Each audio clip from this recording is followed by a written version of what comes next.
ពេលដែលឡានស៊ីសាំងបងប្អូនតែងតែរកជំនួយមិនទេដូចជាព្យាយាមដាក់ឧបករណ៍ជំនួយព្យាយាមទៅរកប្រដាប់ដាក់តាមរយោសាំងព្យាយាមទៅចាក់សាំងសុពែព្យាយាមរកគ្រប់វិធីដើម្បីធ្វើម៉េចឲ្យឡានស៊ីសាំងតិចប៉ុន្តែបងប្អូនភ្លេចមួយភ្លេចគិតទៅដល់ចំណុចផ្ទាល់ដល់វាស៊ីសាំងដូចជាម៉ាស៊ីនដូចជាគ្រឿងផ្សំរបស់ម៉ាស៊ីនដូចជាប្រព័ន្ធបដោះសាំងណាឥឡូវខ្ញុំលើកឧទាហរណ៍មួយដូចជាប៊ិចនេះអញ្ចឹងណាប៊ិចនេះមានបញ្ហាឡានស៊ីសាំងហើយអត់ស្រួលទេម៉ាស៊ីនឆាប់ស្រួលទេហ្នឹងហើយឡានស៊ីសាំងខ្លាំង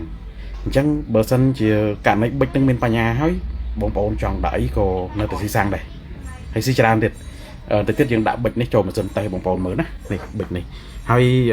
អានេះវាគ្រាន់តែជាផ្នែកមួយតូចទេសម្រាប់មើលទៅលើបញ្ហាឡានស៊ីសាំងខ្លាំងអូខេតោះយើងយកប៊ិចទៅដាក់ម៉ាស៊ីនតេស្តបងប្អូនគ្នាហើយកុំឃើញវីដេអូខ្ញុំចេះថា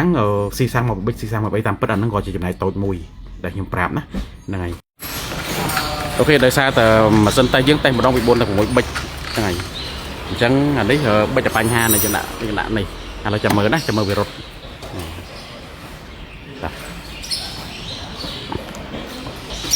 អូខេតោះចាប់ផ្ដើមនេះមើលប៊ិចគេដែលអត់បញ្ហាគេបាញ់ណាព្រាកប៉ុន្តែមើលវានេះអញ្ចឹងគឺវាអត់ទប់សោះហ្មងអញ្ចឹងបងប្អូនត្រូវគិតថា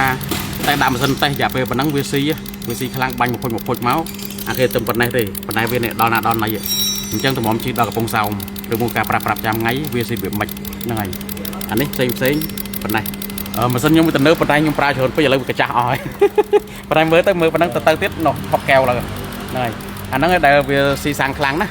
វាស៊ីសាំងខ្លាំងហើយម៉ាស៊ីនរត់ស្រួលទេជន់ក៏អត់ស្ទុះដែរហ្នឹងហើយចោលស្ទុះទៅបាត់ទៅប្រយ័ត្ននេះប្រយ័ត្នផុតហ្នឹងហើយអញ្ចឹងមុននឹងបងប្អូនព្យាយាមតម្លើងអីមួយផ្សេងដើម្បីរកជំនួយដែលមិនមែនជារបស់ឡានណាយើងត្រូវមើលរបស់ដែលជាប់ឡានសិនដូចជាម៉ាស៊ីនដូចជាប៊ិចដូចជាប៊ូស៊ីដូចជាប្រព័ន្ធអីផ្សេងឲ្យជារបស់ដាប់របស់ឡានយើងមើលមុនមើលវាហើយត្រឹមត្រូវអស់ហើយអាហ្នឹងយើងចង់រកគ្រឿងជំនួយបន្ថែមអាហ្នឹងជារឿងរបស់យើងហ្នឹងហើយប៉ុន្តែសំខាន់របស់ស៊ីននឹងឡានហ្នឹងត្រូវមើលវាសិនមើលឲ្យដើរស្រួលណាអរគុណ